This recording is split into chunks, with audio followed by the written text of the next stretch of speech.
আজ পর্যন্ত কোনোদিন মুসলমানদের উৎসব শবে বরাত একটা হিন্দু মসজিদে দেখার জন্য আসলো না। মুসলমানদের উৎসব শবে কদর একটা হিন্দু কোনোদিন চাওয়ার জন্য আসলো না। মুসলমানদের উৎসব রমজান মাসের রোজা একটা হিন্দু কোনোদিন তোমার সাথে সমাজ করার জন্য রাখলো না।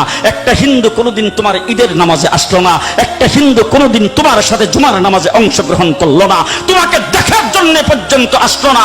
তার কারণ হলো হিন্দুরা মনে করে এটা মুসলমানের উৎসব, আর তুমি মুসলমান হইয়া হিন্দুর দুর্গা পূজায় কিভাবে গেলা?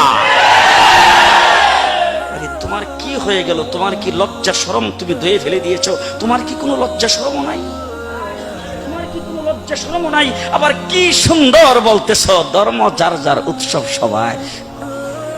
হাই হাই হাই, ও মুসলমান যুবকেরা ভালো করে শোনো, ধর্ম যার যার উৎসব সবার, তাইলে বিয়া যার যার বউ তো সবার।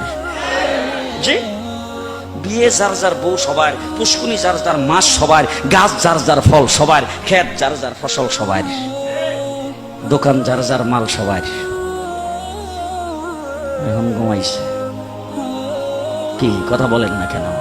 তাহলে আমার দোকানের মাল যদি আমার হয়, আমার ক্ষেতের ফসল যদি আমার হয়, আমার গাছের ফল যদি আমার হয়, আমার গাছের নারিকেল যদি আমার হয়, আমি বিয়ে করলে বউ যদি আমার হয়, মুসলমান আমার পুষ্কুনির মাছ যদি আমার হয়, তাইলে ধর্ম যার উৎসব তার।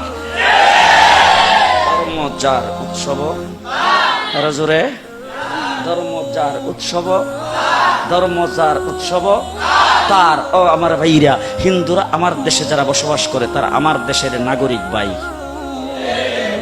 কি ভাই? নাগরিক ভাই। সুতরাং নাগরিক সুযোগ সুবিধা যেটা বুক করার সেটা তারাও বুক করবে। রাষ্ট্রের নাগরিক সুযোগ সুবিধা তারা বুক করবে। আমরা মুসলমানের দেশ, বাংলাদেশ সাম্প্রদায়িক সম্প্রীতির দেশ। আমরা কোনোদিন তাদের পূজাতে আক্রমণ করব না, তাদের কোনো অনুষ্ঠানে আমরা বাধা দিব না, তাদের ব্যবসা বাণিজ্যে বাধা দিব না, তাদের চলাফেরাতে বাধা দিব না, তাদের কোনো কার্যক্রমে বাধা দিব না। নাগরিক সমস্ত সুবিধা তারা বুক করে বাংলাদেশে বসবাস করবে। এইটা দেওয়ার জন্য যদি আমাদের কোনো যুদ্ধ জাহাজ করা লাগবে সেটাও আমরা করব। তবে মুসলমান কোনোদিন হিন্দুদের পূজায় যাইতে পারবে না। হিন্দু জীবন আমাদের কোনো পূজায় আসে না।